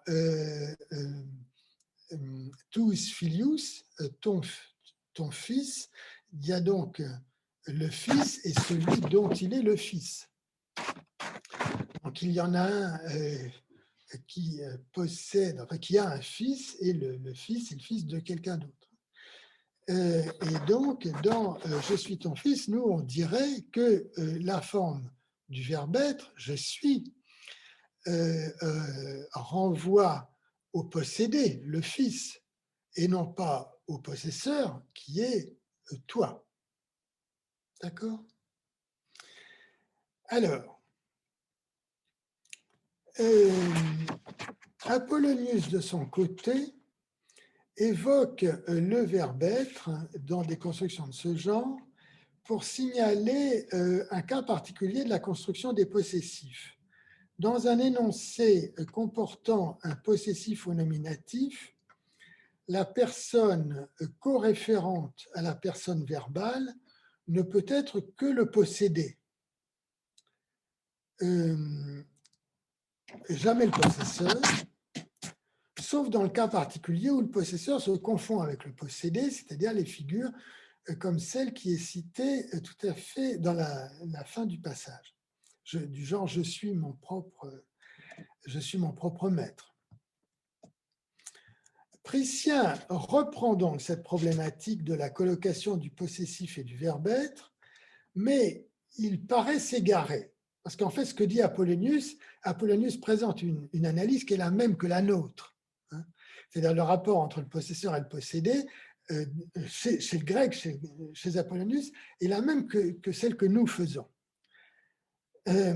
Et donc, Priscien a inversé le schéma. Donc, il paraît en effet s'égarer dans la mesure où il présente d'abord la coréférence entre personne verbale et possesseur comme la norme de cette colocation, tout en l'illustrant d'exemples qui paraissent être autant de contre-exemples. On a l'impression que les exemples illustrent le contraire de ce qu'il dit. Et ce n'est que dans un second temps qu'il évoque l'identité entre le possesseur et le possédé. Et qu'il arrive à dire la même chose finalement que ce que dit Apollonius à la fin, c'est-à-dire qu'il y a des cas particuliers où le possesseur et le possédé sont coréférents. Mais le point de départ est inversé. Donc, dans la perspective de la problématique définie par Apollonius, la formule verba substantiva, les verbes être ad possessores referuntur, est mal placée. Elle définit ce que Priscien présente secondairement comme une figure, mais pas à illustrer l'emploi général du verbe être, qui ne diffère à cet égard de l'emploi de n'importe quel autre verbe avec un possessif. La perspective de Priscien n'est pas forcément cependant la même que celle d'Apollonius. La différence entre Apollonius et Priscien pourrait être la suivante. C'est que toute l'analyse d'Apollonius est précisément dominée par la notion syntaxique de sujet, même si aucun terme distinctif ne vient désigner celui-ci, pas plus que chez Priscien. En revanche, tout comme on l'a vu dans les textes de Priscien, de même chez Apollonius, il connaissait manifestement les concepts de sujet et de prédicat. L'analyse de Priscien, elle, paraît déterminée en l'occurrence par autre chose que l'opposition du sujet et du prédicat, mais par la notion sémantique de passage, de transfert et de relation qu'il utilise très souvent par ailleurs. De ce fait, la formule meus pater ou tuus sum filius ne devrait pas être analysée comme illustrant la coréférence de la personne verbale avec le possédé, ce qui est l'analyse d'Apollonius, mais comme la mise en relation du possesseur par exemple dans meus pater, du possesseur, c'est-à-dire mais, et du possédé pater par le biais du verbe être. Autrement dit, ce que je propose comme interprétation, c'est que le découpage qu'il a en tête dans ces trois exemples, tous sum filius meus est pater, sus est ilius servus, n'est pas un schéma du type sujet-prédicat, qui est impossible étant donné ce qu'il dit quand il dit que les formes du verbe être renvoient au possesseur. Donc, il n'y a pas derrière la structure sujet-prédicat, mais une structure de type de moi, tu es le père, où le verbe être, servant à établir cette relation, renverrait à l'élément initial de cette relation, et donc en effet au possesseur. Mais dans la mesure où le verbe être servirait à établir le pont entre les deux éléments. En somme, sur ce point, Apollonius travaillerait en syntaxe sur des positions préconstruites, tandis que Prétien travaillerait sur une dynamique relationnelle en tenant compte, le plus grand compte de l'ordre d'apparition des éléments. On le voit bien d'ailleurs, l'ordre des mots n'est manifestement pas indifférent, donc dans un cadre plus énonciatif que syntaxique. Ce que je pense en fait, c'est que s'il ne se sert pas de l'opposition du sujet et du prédicat, alors là, ça renvoie un peu la question en revanche à Apollonius, mais pour Prétien, je pense que s'il ne se sert pas de cette opposition conceptuelle dont il a manifestement connaissance, c'est parce qu'elle ne structure pas dans son esprit les énoncés. Dans son esprit, comme on le voit d'ailleurs dans d'autres éléments de ces analyses syntaxiques, un énoncé, ça va d'une personne à une autre. Et c'est ce transfert qu'exprime l'énoncé dans une perspective dynamique. On va d'une personne à une autre et l'énoncé, c'est ce transfert. Et donc, ce ne sont pas deux positions qui vont être occupées, deux places qui vont être occupées par des éléments variables, c'est en réalité un passage qui voit une personne passer à une autre. Et par conséquent, ce serait pour cette raison qu'il n'utiliserait pas ces fonctions dont il a pour autant connaissance. Voilà, j'ai été un petit peu long.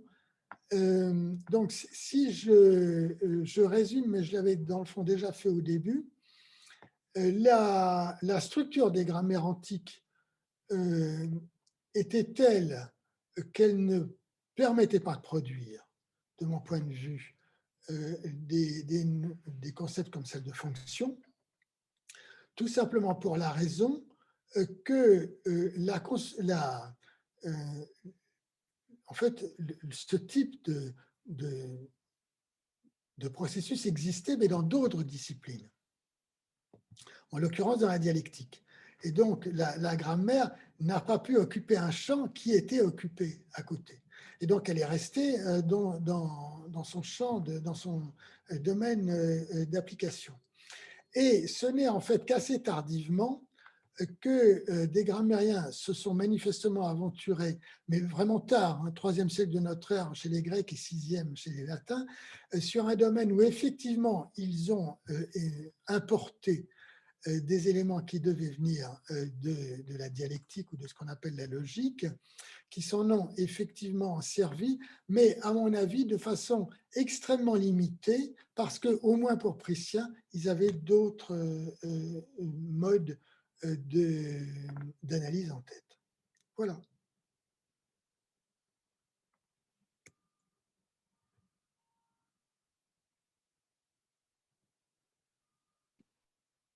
Excusez-moi, je suis obligée d'arrêter de partager, sinon je n'arrive pas à trouver mon micro. J'ai essayé un moment de t'interrompre et puis j'ai pas réussi. Écoute, on te remercie beaucoup. Moi, je t'avoue que je suis contente que ce soit enregistré parce que Il y a certains moments quand tu as parlé de, surtout à la fin là, de possesseur et de possédé, je faisais des schémas sur ma feuille et, et, et je pense avoir compris, mais c'est quand même assez tortueux, hein, voilà. Irène, tu as une question? Juste une petite question de détail. Énoncer me gêne. Quel est le mot latin? Oratio. Oratio. Ok. Et quel est le rapport par rapport au grec? À C'est logos. logos? Logos. C'est logos. Logos oratio. Quelquefois, on trouve aussi sermo en latin, mais fondamentalement, c'est oratio. Et est-ce qu'il y a une définition syntaxique de l'oratio ou c'est une définition dialectique? Alors, la définition des grammairiens est une définition plutôt sémantique. C'est le lieu du sens complet. C'est le lieu où se réalise un sens complet par rapport aux parties du discours qui, sauf cas particulier, présentent un énoncé partiel. Mais ça, c'est une analyse qui vient des stoïciens. Alors, la traduction par énoncé, effectivement, est quelquefois problématique. Mais, si j'ose dire, c'est la moins pire, de mon point de vue. Parce que traduire par phrase, à mon avis, ce qui a été fait par de très bons esprits, hein, à mon avis, est quand même problématique parce qu'à mon avis, la phrase, au moins dans notre usage, suppose la proposition et une combinaison de propositions, alors que ça n'est pas du tout une perspective présente dans l'oratio. Énoncer me paraît en réalité ce qu'il y a de plus de moins compromettant. Voilà. Merci. Non, c'est parce que les philosophes analytiques traduisent statement par énoncé. Et donc, ça embrouille. C'est vrai que ça embrouille. Merci. Je vous en prie.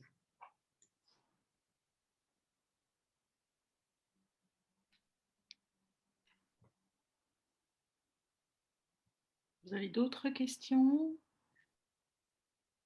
Il y a Jean-François qui nous a écrit quelque chose dans la discussion. En latin, en plus, j'ai l'impression. Mais oui, t'as vu? Ils sont Mais cultivés dans mon labo, je ne vois pas le texte. Ah, tu vois? melior est finis orationis, quam, je suppose, quam, et la suite, quam principium. C'est cela? T'as pas de micro, Jean-François?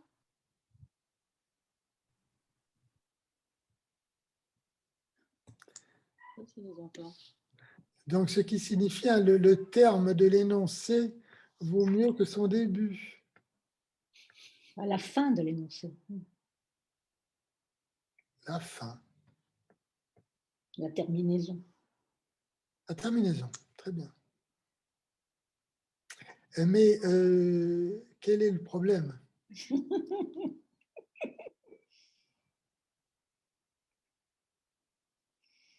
C'est comme Cambremer dans Proust, ça commence bien et ça finit mal.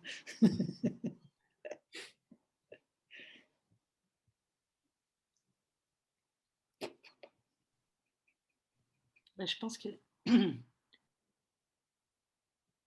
je sais pas. Jean-François, tu veux pas nous expliquer ce que tu as en tête? Non. Et apparemment, il y a un problème de... Il y a un problème de connexion. d'audio. Ouais, ouais, oui, oui, oui. On a Anna Maria qui parlera la prochaine fois, qui était dans le train. A priori, elle a réussi à écouter toute la contribution, mais elle peut pas interagir avec nous. Ouais, j'ai quand même une petite question avant de partir. Je pars, le train arrive bientôt. Pardon.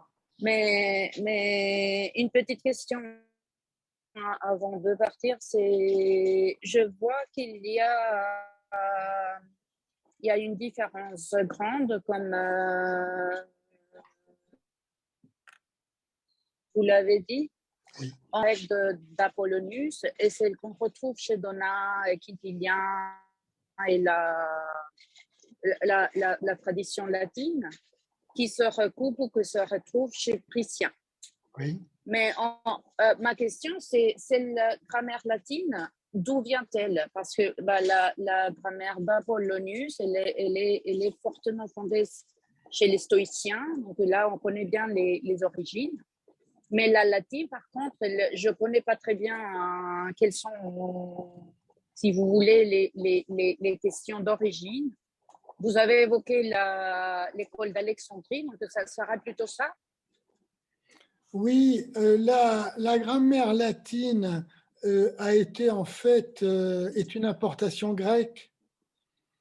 Les Latins ont découvert la grammaire grâce en fait à des Grecs qui ont débarqué à Rome avec leurs compétences grammaticales et les grammairiens s'en sont emparés.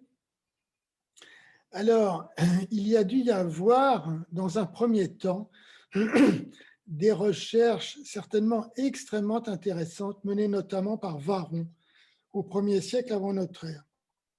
Lui a dû dire des choses très originales. Malheureusement, on a presque tout perdu.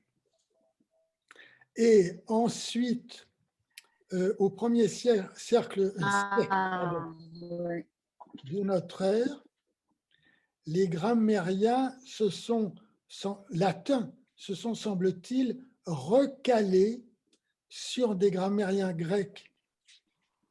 Et donc, la grammaire latine, fondamentalement, c'est de la grammaire grecque appliquée au latin. Le seul qui ait dû vraiment, au début, essayer de latiniser complètement la grammaire, c'est Varron. Mais on a perdu ce qu'il avait écrit parce que vraisemblablement, c'était considéré peut-être comme trop complexe. C'est possible. Toujours est-il que la grammaire scolaire latine est une grammaire du grec appliquée au latin, très majoritairement. Donc, il y a beaucoup d'éléments destinés aux Grecs que l'on va retrouver à l'origine dans la grammaire latine. Et donc, ça va rester pendant pratiquement toute la période de la grammaire latine, y compris chez Donat. Priscien, lui, en fait, décide à la fin de l'Antiquité, en réalité, de refonder la grammaire latine, mais il la refonde à partir d'un auteur lui-même grec, qui est Apollonius. Simplement, qui est un grammairien qui a écrit des choses qui sont ce qui se fait à l'époque de plus élaboré en matière de grammaire et qui n'a pas eu d'écho chez les grammairiens latins. Et Priscien arrive en disant « Moi, je vais appliquer les innovations d'Apollonius à la grammaire latine ». Mais la grammaire latine est toujours restée une grammaire inspirée par la grammaire grecque.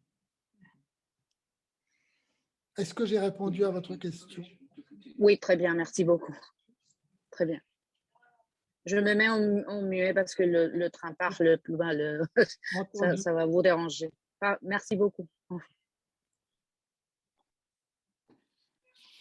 Pour ce qui est d'ailleurs de la période médiévale, j'ai beaucoup insisté sur le verbe, la forme verbale supponatur, qui montre bien en fait quelle est l'origine du suppo dans la grammaire médiévale et qui est l'élément que l'on va retrouver présent en quelque sorte implicitement dans la forme verbale de première et de deuxième personne, ou même de troisième d'ailleurs. La personne étant présente dans le verbe latin et grec, le sujet peut y être exprimé implicitement. Et donc, il est supposé. C'est du moins la formule utilisée.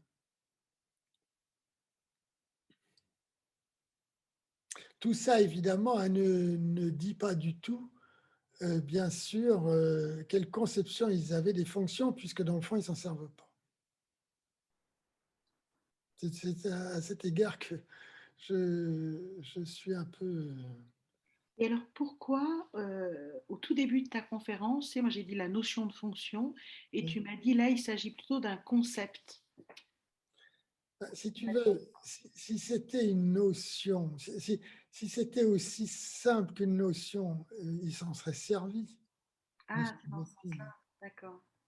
C'est quand même, si tu veux, pour qu'on ait mis des siècles dans l'analyse grammaticale à s'en servir, je suppose que c'est un concept, il a fallu le construire. Même dans la dialectique, hein, le sujet apparaît quand Aristote se donne beaucoup de mal, hein, pour le faire apparaître. Et les stoïciens, eux, ne s'en servent pratiquement pas pour une raison qui n'est d'ailleurs pas simple.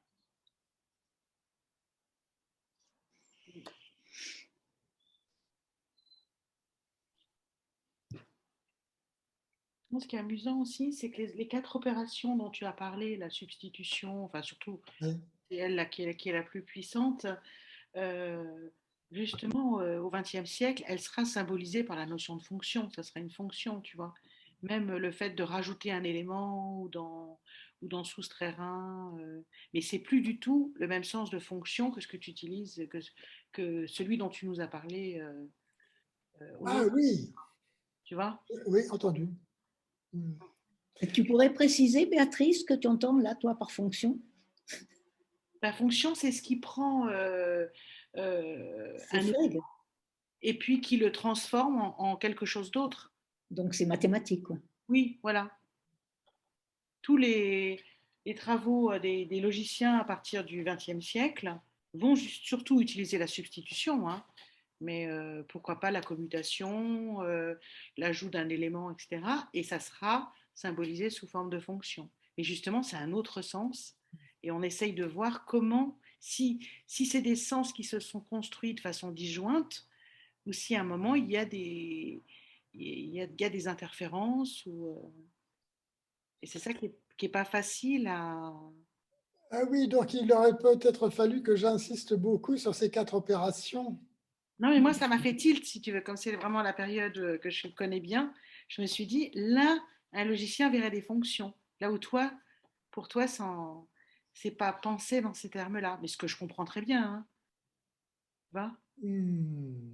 À partir du moment où tu vois la langue comme un jeu, où tu peux, un jeu formel, Hmm. tu peux substituer, ajouter, soustraire, etc. Ça devient des fonctions essentielles, des fonctions mathématiques, comme nous dit Irène, quoi. Tu vois. Parce qu'ils décrivent toutes les fautes selon ce schéma. Mm. Oui. Et les logiciens modernes aussi. Enfin, c'est pas qu'ils vont décrire les fautes, ils vont décrire les possibilités. Puis en creux, tu as ce que tu peux pas faire, justement. Hmm.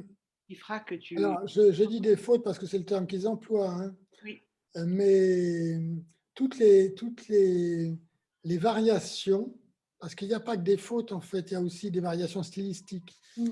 Tous les écarts sont décrits selon ces 4 opérations. Mm. Et je Je pense que crois pour la période moderne, qu'Irène veut poser une question.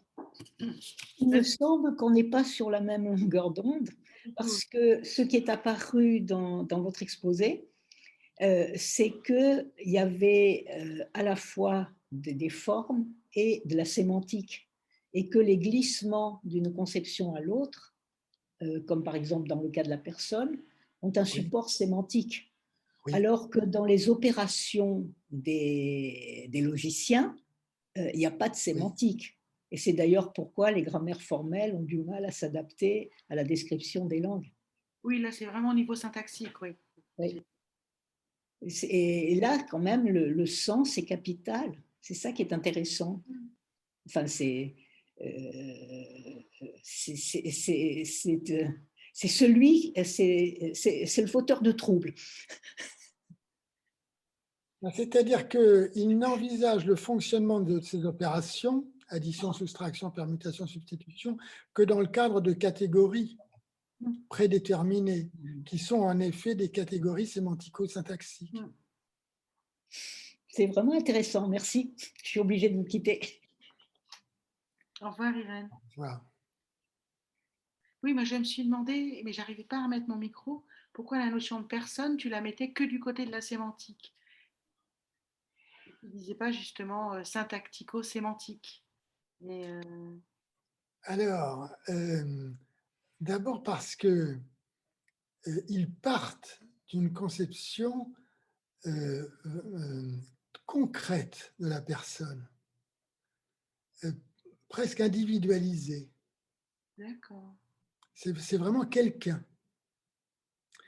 Et alors, il y a une désémantisation progressive. Ça devient, à certains égards, une catégorie grammaticale. Mais en fait, on est à mi-chemin. Donc, il y a encore l'idée très concrète d'une personne, avec tout ce que ça suppose. Et par exemple, pour te donner un exemple, ils décrivent les verbes transitifs comme des verbes qui passent d'une personne à une autre. D'accord? Et donc, quand un verbe comme, par exemple, labourer ne peut pas avoir une personne pour objet, selon notre terminologie, eh bien, il le met dans une autre catégorie que les verbes transitifs. Parce qu'il n'y a pas le passage d'une personne à une autre. Alors, à la fois, il sent bien qu'il y a quelque chose d'insatisfaisant. Donc, il est un peu à mi-chemin. Il va le réintroduire. Mais il commence par dire c'est pas un verbe, c'est pas un verbe du même ordre, puisque on ne peut pas inverser la relation. Et alors, c'est vraiment très curieux parce que du coup, si on prend le verbe labourer au passif, nous, on va dans un cas de ce genre, la grammaire classique aurait tendance à dire labourer est un verbe transitif qui a un passif et ce passif est inusité aux deux premières personnes dans la mesure où labourer n'a pas d'objet animé. Voilà. Lui dit c'est pas un verbe transitif, donc il n'a pas de passif. Et néanmoins, il arrive qu'il y ait des attestations d'emploi de la troisième personne du passif.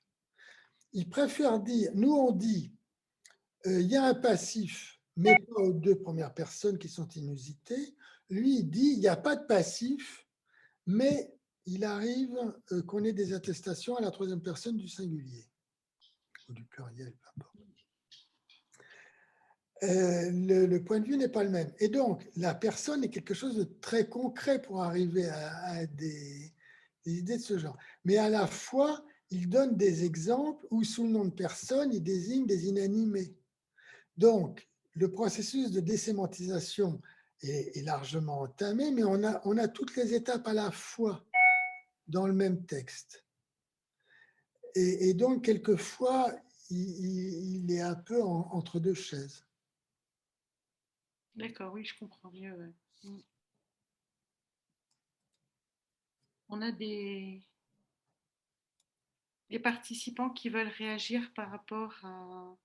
Alors là, la personne de tout à l'heure, en fait, a manifesté que c'était une citation de l'Ecclésiaste.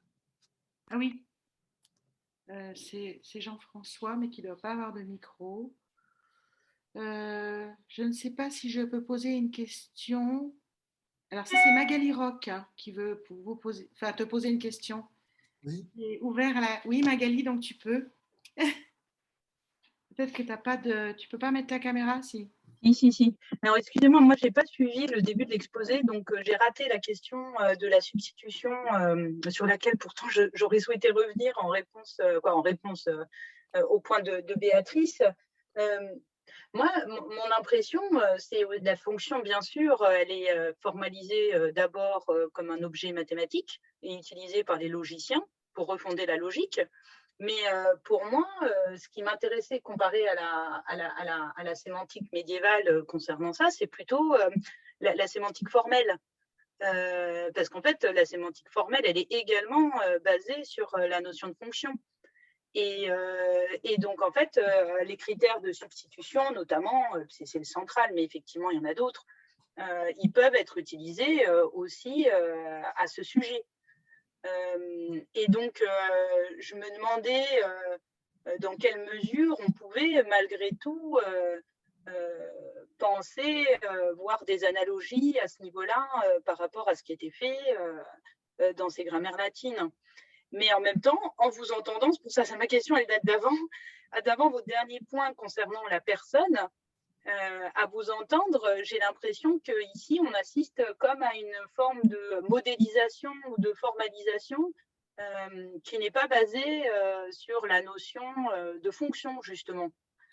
Oui, exactement. Voilà, c'est ce que je vois. Mais en même c'est ce que je me dis, parce qu'on a quand même une forme de modélisation. On peut dire les verbes intransitifs, les verbes transitifs sont modélisés par justement l'idée, le critère du transfert de personnes, par exemple. Alors, il comprendrait. On le lui dirait, il comprendrait. Voilà, oui, d'accord. Mais donc pour vous, vous ne voyez pas du tout d'usage de la notion de fonction du tout dans la grammaire latine de cette période? Non, surtout, alors ce qui me gêne, c'est que je n'avais pas du tout pensé à traiter effectivement ces fameuses 4 opérations que vous considérez comme des fonctions, comme des fonctions. De mon point de vue, ça n'était pas des fonctions, mais des opérations, ce qui n'est peut-être pas tout à fait la même chose. Et ça fonctionne chez eux comme des opérations. Et qu'est-ce que vous entendez par opération? C'est-à-dire comment ils conçoivent leur démarche à ce moment-là, quand ils opèrent? Eh bien, ils prennent une unité de base, par exemple un mot, oui. Qui, en tant que tel, entre dans un certain nombre de catégories grammaticales, le genre, le nombre, la personne, le temps, le mode, etc. Et à l'intérieur de chacune, il peut y avoir, en fait, à partir du moment où dans une catégorie, vous avez plusieurs sous-catégories, il peut y avoir substitution de l'une par l'autre. C'est comme ça que ça fonctionne. Donc ça, c'est une opération de substitution. Si vous vous retrouvez dans une phrase... C'est-à-dire, par exemple, un mot au genre féminin, juste pour que je puisse comprendre, donc un mot au genre féminin pourrait être substitué, par exemple, à un autre mot, donc indifféremment, à un autre mot au genre féminin, mais au cas nominatif. C'est comme ça que ce serait... C'est exactement ce que je voulais dire. C'est par exemple, vous avez une proposition basique avec un nom et un verbe. Le nom, en tant que tel, est au nominatif. C'est le sujet, il est au nominatif. Mais comme c'est un nom, il relève de la catégorie grammaticale du cas. Et à l'intérieur de cette catégorie, vous avez plusieurs sous-catégories, à savoir le nominatif, l'accusatif, le génitif, le datif, etc. Et vous pouvez, à ce moment-là, substituer l'un par l'autre. Vous pouvez avoir un accusatif au lieu du nominatif. Et à ce moment-là, votre phrase, hein, votre énoncé devient hors norme. Oui, il faut que je réfléchisse, oui. Oui, je comprends pourquoi vous parlez en termes d'opération. Oui. C'est ça. Oui, il faut que... Ce n'est pas des fonctions. En fait, ça pourrait l'être si on prend des fonctions à plusieurs arguments et qu'on a, par exemple, la notion de forme logique ou de la proposition. Parce que là, ça pourrait marcher de concevoir cet ensemble d'opérations comme en fait une fonction. Mais je suis pas certaine voilà, qu'ils aient une notion, ou bien de forme grammaticale, hein, ça dépend. Après, on peut jouer avec les termes. Si, S'ils Ça. déterminent ça, par exemple, parce que en sémantique formelle, par exemple, on va dire une fonction, c'est à la fin, c'est ce qui vous donne la vérité ou la fausseté. Vous voyez? Donc, en fait, la fonction, elle est au niveau de la forme propositionnelle. Donc, on peut mettre plusieurs arguments dedans. Vous Oui, voyez? je comprends très bien. Mais effectivement, là, on est dans des schémas de pensée qui ne sont pas les leurs. D'accord. Ok. Vous voyez pas, et vous les voyez pas trifatouiller un ensemble d'arguments de telle sorte qu'à la fin, ils se disent, oh, ça va être faux, vrai ou faux. C'est pas comme ça qu'ils voient leurs opérations. Exactement. Ok. Oui, Et oui. en tout cas, alors, peut-être du côté de la dialectique. Oui, certainement, avec le vrai et le faux, certainement, parce que c'est Pas les plutôt la grammairiens. congruence qu'ils vont chercher, non? Mais pas les grammairiens. Oui, d'accord. D'accord. Mais en dialectique, et les deux, la question de la congruence et la question de la vérité se recoupent jamais? Non. Ok. Ah oui, c'est important ça. Oui. Quelquefois essayé, mais en réalité, ils maintiennent toujours par exemple, chez les stoïciens, dans l'ancien stoïcisme, qui sont ceux en fait qui ont essayé de donner la plus grande extension à la dialectique. Ils ont toujours maintenu un domaine particulier qui correspond en fait à la grammaire et qui est, de leur point de vue, c'est l'analyse des signifiants. Donc l'analyse des formes, on revient toujours à ça. Ça, c'est le domaine de la grammaire. Alors, à l'intérieur du domaine du sens, les stoïciens auraient peut-être, là ça se discute, envisagé ce que vous venez d'évoquer, mais pas dans le domaine grammatical. Peut-être parce qu'ils séparent très nettement le signifiant et le signifié. C'est justement, Oui. non? Voilà. Mais les latins, la grammaire latine, elle est moins claire à ce niveau-là. Elle sépare, elle est moins nette. C'est vrai, mais il la distingue moins nettement sans que ce soit un progrès par rapport aux stoïciens. D'accord. C'est parce qu'ils Ok. ils ont une conscience moins claire des choses que les stoïciens. Ok. C'est pas un acquis. Ok.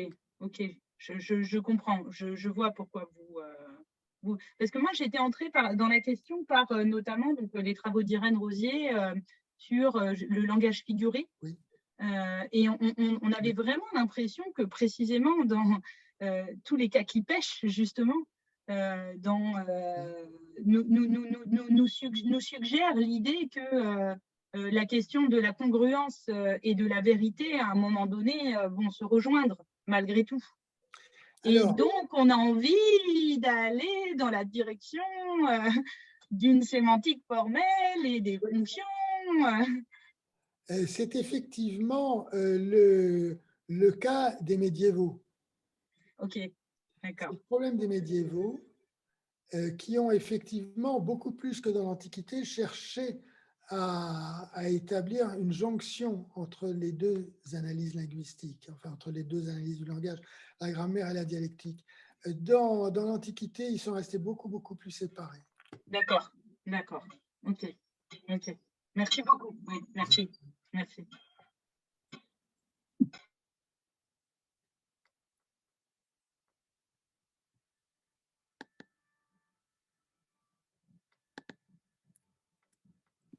Moi, j'ai trouvé ça très intéressant, ton idée de départ, quand tu as dit il n'y a pas de place pour l'analyse syntaxique parce qu'il procède bottom-up, tu vois. Enfin, je ne sais pas comment on peut le dire en français. Et par contre, en dialectique, ils font l'inverse. Oui. Et ça, je trouve que ça mériterait d'être creusé. Pour moi, tu es un peu vite. Tu vois ce que je veux dire? Tu vois, par exemple, chez les stoïciens considèrent que le sens apparaît dans l'énoncé. Oui. Alors, je vois que Bernard Colomba nous rejoint. Oui. Tu veux prendre la parole, Bernard? j'ai juste envoyé, à propos de la personne et de la transition des personnes, montrer que l'analyse de Prussien pouvait durer jusqu'au milieu du XVIe siècle chez un grammairien français qui s'appelle Maigret, pour montrer que la transmission pouvait durer longtemps. C'est juste à titre d'information. Merci bien. Je reviens aux stoïciens. Ils considèrent que le sens apparaît dans l'énoncé considéré dans son entier. Ça n'est pas une construction par briques, chaque élément apportant une part de sens qui arriverait à une totalité qui serait l'énoncé.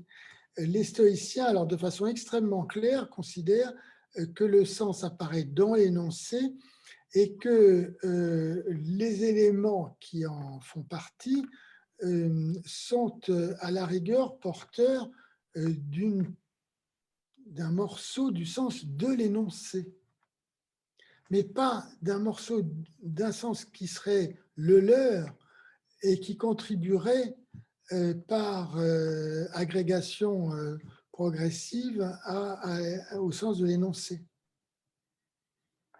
C'est une vision complètement différente. Ils partent de la totalité de l'énoncé. En tout cas, pour les stoïciens, c'est extrêmement clair. Ils le disent et il y a des choses très très claires là-dessus. C'est d'ailleurs absolument passionnant comme point de vue. C'est un point de vue extrêmement original. Ils n'ont pas du tout un point de vue progressif, de constitution progressive du sens.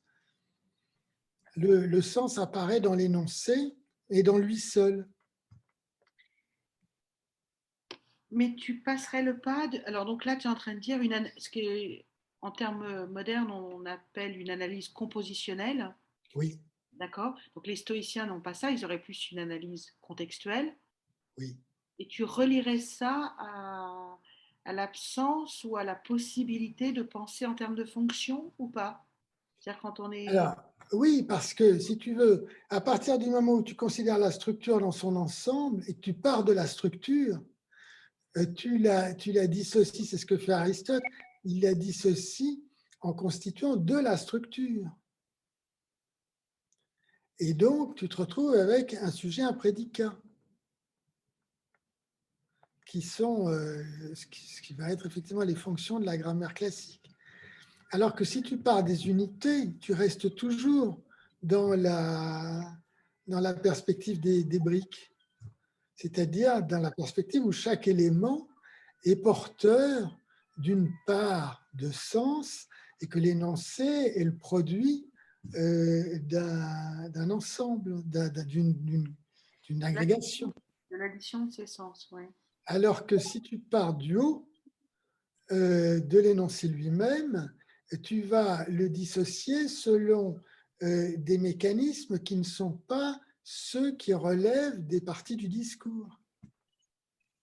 Oui, ça je comprends. Tu vois ce que je veux dire? Magali? On t'entend pas? Là, vous m'entendez? Non. Ah, pas bon, non.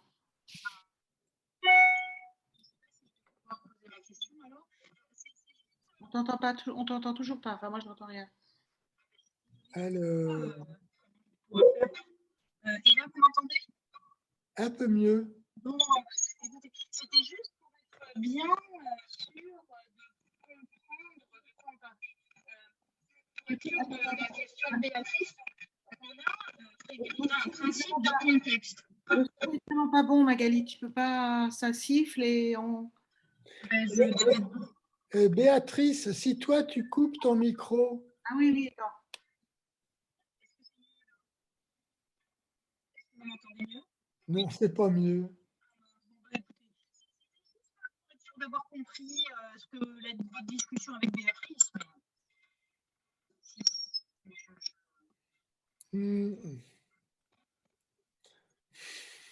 J'essaye ou je renonce? Pourquoi pas? Bon, dégoûté. Donc c'était pour Donc, les stoïciens vont dire que les sont uniquement propositionnels, si je comprends bien. Je ne suis pas sûr d'avoir compris. Les stoïciens ont, et puis ça se termine par propositionnel, mais entre les deux? Les stoïciens vont dire donc que les unités signifiantes Oui, sont des unités propositionnelles. Il n'y a pas d'unité signifiante sub-propositionnelle. oui, Et donc ça correspond d'un certain point de vue à ce qui a été appelé le principe de contexte de Frege. voilà. On est d'accord. Et donc à ce moment-là, pour moi, à ce niveau-là, je veux dire, c'est si on peut vraiment parler de fonction. On peut vraiment, c'est difficile de faire abstraction de la notion de fonction.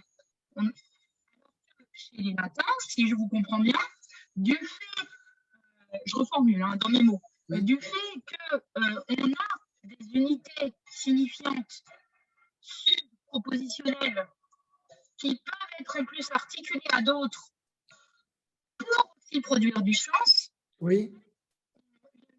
Le mécanisme de base est pensé sous le mode d'opération qui sont plurielles et qu'on va modéliser de différentes manières. Et comme vous avez pris l'exemple de la personne, avec le passage d'une personne à une autre dans le cadre de la transitivité. Oui. Et donc, en fait, on a des modélisations plurielles de la composition du sens, mais ça n'est pas, d'après vous, sous le mode de la fonction, parce qu'on n'a pas d'équivalent principe de contexte frégéen ici. Vous seriez d'accord avec cette formulation? Je suis un peu pour vous casser là, je fais de la grosse philosophie.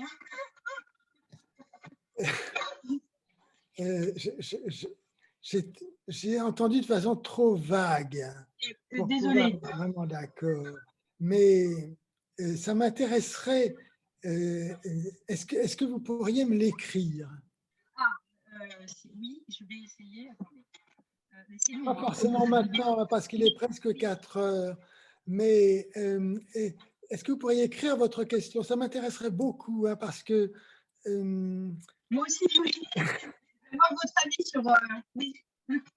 Et écrivez-le à Béatrice ou à moi si vous avez mon mail. Je m'efforcerai de vous répondre. Merci beaucoup. Merci. Béatrice, je crains que Zoom ne suive plus. Oui. Alors, à moins que quelqu'un ait une dernière question et que son micro marche, on va s'arrêter. Non, c'est bon. Écoute, Marc, on te remercie infiniment. Et puis, je vais donner ton mail à Magali Rock et elle va t'écrire. Et donc, on se retrouve dans un mois pour la suite. Et donc, c'est consacré au Moyen-Âge. En fait, il y aura deux conférences par des médiévistes, les 2 séances suivantes.